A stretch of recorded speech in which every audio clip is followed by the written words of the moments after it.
आणि यानंतर आपण बातम्यांचा वेगवान आढावा घेणार आहोत। पाहूया 100 बातम्या। संतोष देशमुखांच्या हत्येनंतर एका समाजाविरोधात गरळ ओकण्याचं काम सुरू आहे।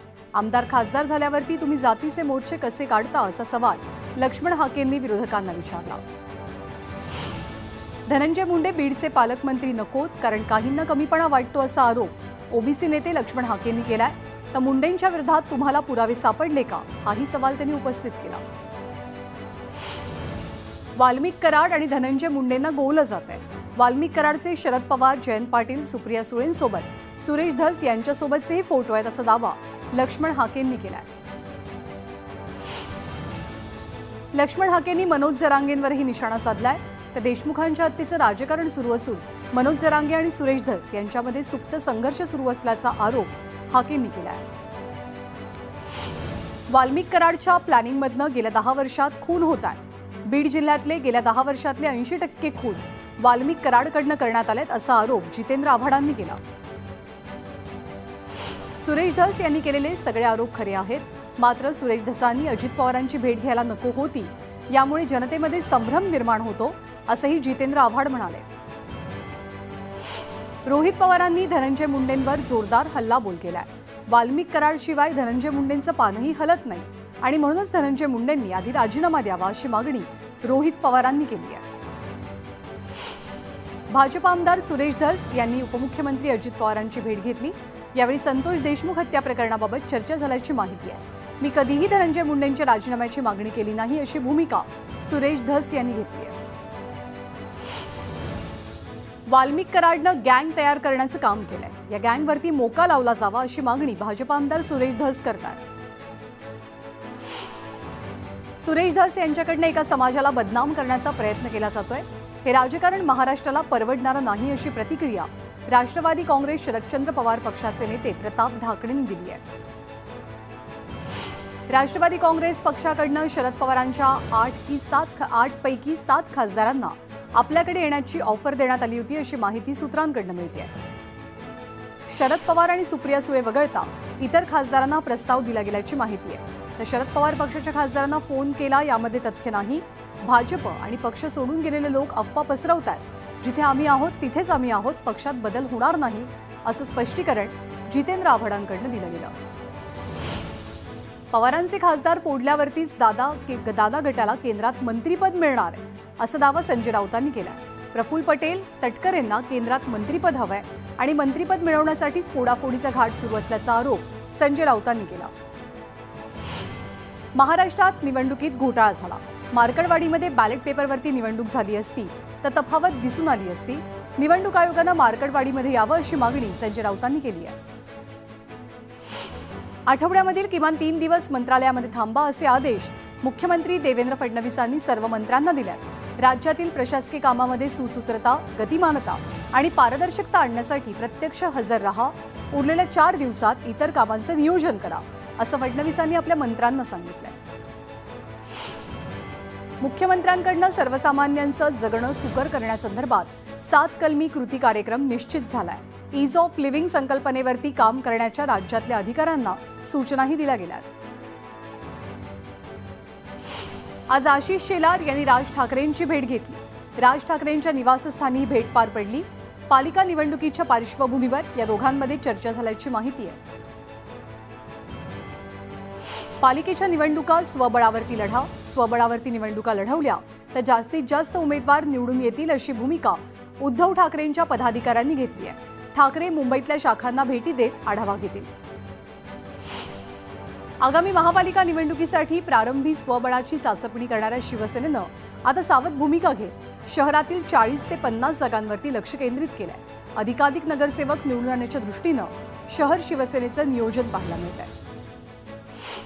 छत्रपती संभाजीनगरमध्ये महापालिकेच्या निवडणुका भाजप स्वबळावरती लढेल आणि संभाजीनगर पालिकेवरती भाजपचाच महापौर असेल असा विश्वास जिल्हाध्यक्ष शिरीष बोराळकर यांनी व्यक्त केला। रामगिरी महाराजांच्या राष्ट्रगीतावरच्या वक्तव्यावरनं जितेंद्र आव्हाडांनी संताप व्यक्त केला। रामगिरी महाराजांना जोड्यानं मारण्याची वेळ आली अशी प्रतिक्रिया जितेंद्र आव्हाडांनी दिली आहे। विधानसभेतल्या पराभवानंतर बाळासाहेब थोरातांनी मतांच्या फेरपडताळणीसाठी अर्ज केला होता। मात्र आता थोरातांनी त्यांचा पडताळणी अर्ज मागे घेतलाय। यावेळी त्यांनी जमा केलेले 6,60,000 त्यांना परत मिळाले. इंदापूर विधानसभेत शरद पवारांच्या पक्षातनं बंडखोरी केलेले उमेदवार प्रवीण माने यांनी मुख्यमंत्री देवेंद्र फडणवीस आणि उपमुख्यमंत्री अजित पवारांची भेट घेऊन त्यांना शुभेच्छा दिल्या. आगामी स्थानिक स्वराज्य संस्थांच्या निवडणुकीत प्रवीण माने कोणती भूमिका घेणार याकडे आता लक्ष लागलंय. मोहोळ तालुक्यात ठाकरे गट आणि शरद पवारांच्या पक्षाला धक्का बसतोय. माजी पंचायत समिती सदस्य, माजी उपसरपंचांसह 30 जणांनी शिवसेनेत प्रवेश केलाय. मंत्री भरत गोगावलेंच्या उपस्थितीत हा प्रवेश सोहळा पार पडला. एक देश एक निवडणुकीच्या प्रस्तावाशी संबंधित 2 विधेयकांच्या छाननीसाठी संयुक्त संसदीय समितीची स्थापना करण्यात आली आहे. या समितीची पहिली बैठक आज पार पडेल. सिंधुदुर्गच्या ओरोस दांडेली इथे माजी सरपंच कृष्णा पायलेकर यांच्या घराच्या अंगणामध्ये चक्क बिबट्यानं हजेरी लावली. बिबट्याचा मुक्त संचार सीसीटीव्हीत कैद झालाय. दरम्यान वन खात्यानं खबरदारी घ्यावी अशी मागणी ग्रामस्थांनी केली आहे. भंडारा जिल्ह्यातील लाखांदूर तालुक्यातल्या हरदोली गावात वाघ आढळला. वन खात्याला माहिती मिळताच त्यांनी या वाघाला जेरबंद केलं.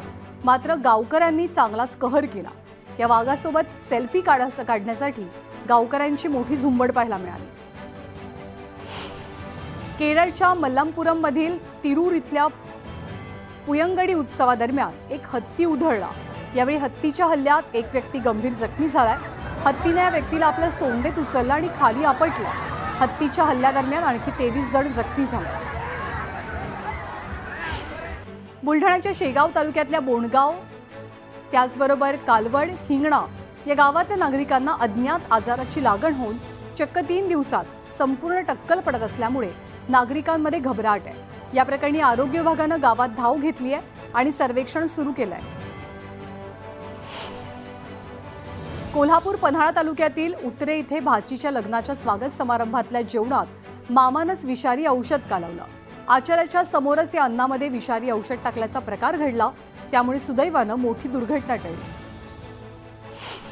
सांगलीच्या मिरजमध्ये लक्ष्मी मार्केट समोर सख्या भावांमध्ये व्यावसायिक वादातनं गिराईक घेण्यावरनं फ्री स्टाईल हाणामारी झाली. मारहाणीमध्ये शहाबुद्दीन जखमी झालेला असून त्याच्या डोक्यात फळी लागल्यामुळे त्याला गंभीर दुखापत झाली आहे. वाहतुकीचे नियम मोडणाऱ्यांवरती कारवाई करण्यात काहीच गैर नाही. मात्र पिंपरीमध्ये एका ट्रॅफिक वॉर्डनं नियम मोडणाऱ्या वाहनाचा पाठलाग करताना स्वतःचा जीव धोक्यात घातला. यावेळी पाठलाग करताना तोल गेल्यामुळे तो दुचाकीवरनं पडला. या सगळ्या प्रकारामुळे काही काळ वाहतूक कोंडी पाहायला मिळाली. पुण्यातल्या परिवहन विभागाच्या आदेशानंतर नागरिकांनी संताप व्यक्त केलाय. ब्लाब्ला कारवरती या ॲपवरती कारवाई करण्याचे आदेश दिल्यानंतर पुणे परिवहन विभागावरती नागरिकांकडून टीकेचा भडीमार होतोय. खासगी वाहतूकदारांसाठी हा निर्णय घेतल्याचा आरोप आरटीओवरती केला जातोय. HMPV व्हायरसचा धोका लक्षात घेता केंद्र सरकार अलर्ट मोडवर आहे. केंद्रीय आरोग्य सचिवांनी सर्व राज्यांच्या आरोग्य अधिकाऱ्यांची बैठक घेतली.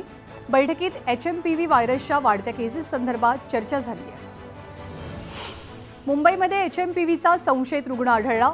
6 महिन्यांच्या बाळामध्ये HMPV आढळल्याची माहिती समोर आली आहे.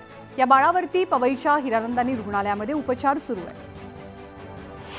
चंद्रपूरमध्ये HMPV विषाणूबाबत आरोग्य विभागाच्या वतीनं जनजागृती सुरू झाली आहे. या विषाणू संदर्भात काळजी घेण्याची खबरदारी आणि उपाययोजनेबाबत आरोग्य सेवा संचालनालयाकडून निर्देश जारी झाले आहेत. राज्यामध्ये HMPV व्हायरसचा शिरकाव झाल्यावरती धाराशिव जिल्ह्यातली आरोग्य यंत्रणा अलर्ट मोडवर आहे. राज्य सरकारनं सूचना जारी केल्यावरती जिल्हा रुग्णालय कामाला लागलंय. ऑक्सिजन बेड, व्हेंटिलेटर आणि स्पेशल रूम रुग्णालयामध्ये तैनात आहेत. HMPV या साथीच्या आजाराचे काही रुग्ण भारतात सापडले. या पार्श्वभूमीवर सतर्क झालेल्या ठाणे महानगरपालिका प्रशासनानं छत्रपती शिवाजी महाराज रुग्णालयात विशेष कक्ष उभारलाय. कोल्हापूरच्या विशाळगडावरची संचारबंदी 5 महिन्यांनंतर उठवण्यात आली आहे. मात्र आजही परिसरात तणावपूर्ण शांतता पाहायला मिळते. 14 जुलैच्या कारवाईनंतर आज पहिल्यांदाच गड सर्वांसाठी खुला झाला. मराठी भाषेला अधिकृतपणे अभिजात दर्जा प्राप्त झालाय. केंद्रीय सांस्कृतिक मंत्री गजेंद्र शेखावत यांनी मराठी भाषा विभागाचे मंत्री उदय सामंत यांच्याकडे अधिसूचना सुपूर्द केली आहे. सिडकोच्या वतीनं नवी मुंबईतल्या 26,000 घरांच्या किमती अखेर जाहीर झाल्या. EWS गटासाठी 25 ते 48 लाखांपर्यंत घरांच्या किमती निश्चित केल्या गेल्यात. तर अत्यल्प गटासाठी 34 लाखांपासून 97 लाखांपर्यंत घरं उपलब्ध असतील. चित्रपट, नाट्यगृह आणि शहरात होणाऱ्या अन्य करमणुकीच्या कार्यक्रमांच्या करात वाढ करण्याचा निर्णय मुंबई महानगरपालिकेनं घेतलाय. त्यामुळे मुंबईत चित्रपट आणि नाटकाच्या प्रयोगाला 400 रुपयाचा कर भरावा लागेल. सोलापूरचं ग्रामदैवत असलेल्या शिवयोगी सिद्धरामेश्वर महाराजांच्या गाभाऱ्यात चांदी आणि सोन्याचं नक्षीकाम सुरू आहे. हे काम अंतिम टप्प्यात आलेलं असून 1200 किलो चांदीचा वापर करण्यात आलाय. 12 ते 16 जानेवारी दरम्यान महाराजांची यात्रा पार पडणार आहे. उपमुख्यमंत्री एकनाथ शिंदे उत्तर पुणे जिल्ह्यातील शिरूर तालुक्याच्या दौऱ्यावर आहेत. एकनाथ शिंदेंनी शिरूर तालुक्यातल्या कान्हूर मेसाई देवीचं यावेळी दर्शन घेतलं. ठाण्यामधल्या घोडबंद रोड येथील बोरिवडे मैदानावरती ठेकेदारानं साहित्याचं डंपिंग केल्यामुळे तरुणांसह लहान मुलांना खेळण्यासाठीचं मैदान उपलब्ध होत नसल्यानं मनसे आक्रमक झाली आहे. मनसेनं पालिकेत नगर अभियंत्यांच्या दालनाबाहेर फुटबॉल खेळत आंदोलन केलं. उरळी कांचन पोलीस स्थानकाच्या हद्दीत चोरट्यांनी धुमाकूळ घातला. पहाटेच्या सुमारास 3 चोरट्यांनी हातात शस्त्र घेऊन दहशत निर्माण केली. याचं सीसीटीव्ही फुटेज समोर आलेलं असून चोरट्यांचा बंदोबस्त करण्याची मागणी नागरिक करतात. संतोष देशमुखांची निर्घृण हत्या झाल्यानंतर संपूर्ण महाराष्ट्रात याचे पडसाद उमटतात. सिंधुदुर्ग जिल्ह्यातही सरपंच आक्रमक झालेले असून जिल्हाधिकारी कार्यालयासमोर निषेध आंदोलन केलं जात आहे. हिंगोलीच्या सेनगाव तालुक्यातील केंद्रा खुर्द परिसरात वन्य प्राण्यांकडून नासाडी सुरू आहे. प्राण्यांनी धुडगूस घालत हरभरा पिकाची नासाडी केली आहे. त्यामुळे पिकांचं मोठ्या प्रमाणात नुकसान झालंय. भोर नगरपालिका प्रशासनानं शहरातील रस्त्यांवरती झालेली अतिक्रमण हटवण्यास सुरुवात केली आहे. नगरपालिका चौक, मंगळवार पेठ, एसटी स्टँड आणि राजवाडा कमानीपर्यंतच्या परिसरातील 35 अतिक्रमण हटवण्यात यश मिळालंय. बीड शहरातल्या पोलीस मुख्यालयात कर्तव्यावरती असलेल्या पोलीस कर्मचाऱ्यानं मुख्यालयाच्या भिंतीलगत असलेल्या झाडाला गळफास घेऊन आत्महत्या केली. दरम्यान पोलीस कर्मचारी अनंत इंगळे यांनी आत्महत्या का केली हे अस्पष्ट आहे. या घटनेमुळे मात्र खळबळ उडाली आहे. नवी मुंबईत नशामुक्ती अभियानाच्या कार्यक्रमासाठी मुख्यमंत्री देवेंद्र फडणवीस वाशीत होते. यावेळी जनजागृतीसाठी बनवण्यात आलेल्या चित्रफितीचं प्रकाशन देवेंद्र फडणवीसांच्या हस्ते केलं गेलं. महाराष्ट्राची कुलस्वामिनी तुळजाभवानी देवीच्या सिंहासन आणि गाभाऱ्याचं रुपडं तब्बल 150 वर्षांनी पालटणार आहे. यावेळी मंदिराच्या मुख्य गाभाऱ्याला पुरातन रूप देण्यासाठी पुरातत्व विभाग काम करत आहे. प्रयागराज येथे 13 जानेवारीपासून महाकुंभाची सुरुवात होते. महाकुंभात सहभागी होणारे साधू संत आणि भाविकांसाठी विश्व हिंदू परिषद विदर्भ प्रांतच्या वतीनं अन्नदान सेवा सुरू केली जाणार आहे. त्यासाठी लागणारं आवश्यक साहित्य, अन्नधान्याचे एक ट्रक आता रवाना होतोय. पालघरच्या मनोरमध्ये 7 वर्षांपूर्वी सुरू केलेल्या ट्रॉमा केअर सेंटर हॉस्पिटलचं काम अजूनही पूर्ण झालेलं नाही. त्यामुळे नागरिकांना उपचारांसाठी मुंबई ठाण्यात जावं लागतं. फेब्रुवारीपर्यंत हे काम पूर्ण केलं जाईल असा विश्वास राजेंद्र गावित यांनी व्यक्त केला. खारघर टेकडीवरच्या आदिवासी पाड्यात भीतीचं वातावरण आहे. गेल्या 8 दिवसात अनेक वेळेला या परिसरात बिबट्याचं दर्शन घडल्यामुळे नागरिक दहशतीखाली आहेत. या बिबट्याला तात्काळ जेरबंद करावं अशी मागणी पुढे होतीये. देवळा तालुक्यातील दहिवड, भौरी या शिवारात बिबट्याचा धुमाकूळ पाहायला मिळाला. बिबट्यानं गोठ्यावरती हल्ला करत शेळ्या आणि वासरांना ठार केलं. त्यामुळे ग्रामस्थांमध्ये भीतीचं वातावरण आहे. ठाणे पोलिसांनी नागरिकांना त्यांचा हरवलेला ऐवज परत केलाय. नागरिकांना 6 कोटी 80 लाखांचा मुद्देमाल परत करण्यात ठाणे पोलिसांना यश मिळालंय. महाराष्ट्र एटीएसनं गेल्या महिन्याभरात संपूर्ण महाराष्ट्रातनं बेकायदेशीरपणे वास्तव्याला असलेल्या 60 बांगलादेशींना अटक केली. मुंबई, नवी मुंबई आणि ठाण्यातनं बहुतांश विदेशी नागरिकांना अटक झाली आहे. कवयित्री बहिणाबाई चौधरी उत्तर महाराष्ट्र विद्यापीठाचा 33वा पदवी प्रदान सोहळा राज्यपाल CP राधाकृष्णन यांच्या उपस्थितीत पार पडला. यावेळी गुणवत्ता यादीत 119 विद्यार्थ्यांना सुवर्ण पदक मिळालं. पोंपर्डी आणि वेनवडीमध्ये रानडुकरांनी धुमाकूळ घातला. पेरणी केलेल्या शेतात रानडुकरांनी धुमाकूळ घालत शेत उकरलं आणि त्यातील बियाणं खाऊन टाकलं. त्यामुळे शेतकरी हैराण झालेत.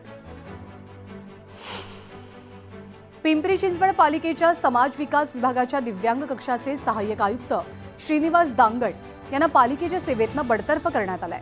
3 अपत्य असल्याची माहिती लपवल्यामुळे त्यांच्यावरती ही कारवाई करण्यात आली आहे. हिंगोलीच्या पेडगावमध्ये जिल्हा परिषद प्राथमिक शाळेच्या एका शिक्षकाला निलंबित करण्यात आलं. निपुण गुणवत्ता अभियानांतर्गत विद्यार्थ्यांच्या संकलित मूल्यमापन चाचणीमध्ये उत्तरपत्रिका वस्तुनिष्ठ पद्धतीनं न तपासता चुकीचं गुणदान केल्यामुळे निलंबनाचे आदेश दिले गेले आहेत.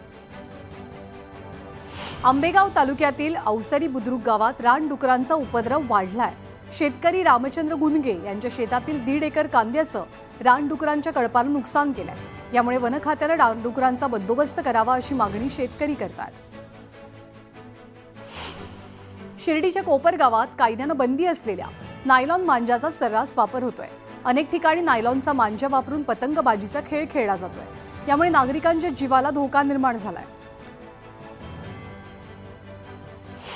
बुलेटिनमध्ये यानंतरही आपल्याला आणखी काही बातम्यांचा वेगवान आढावा घ्यायचा आहे, पण एका छोट्याशा ब्रेकनंतर.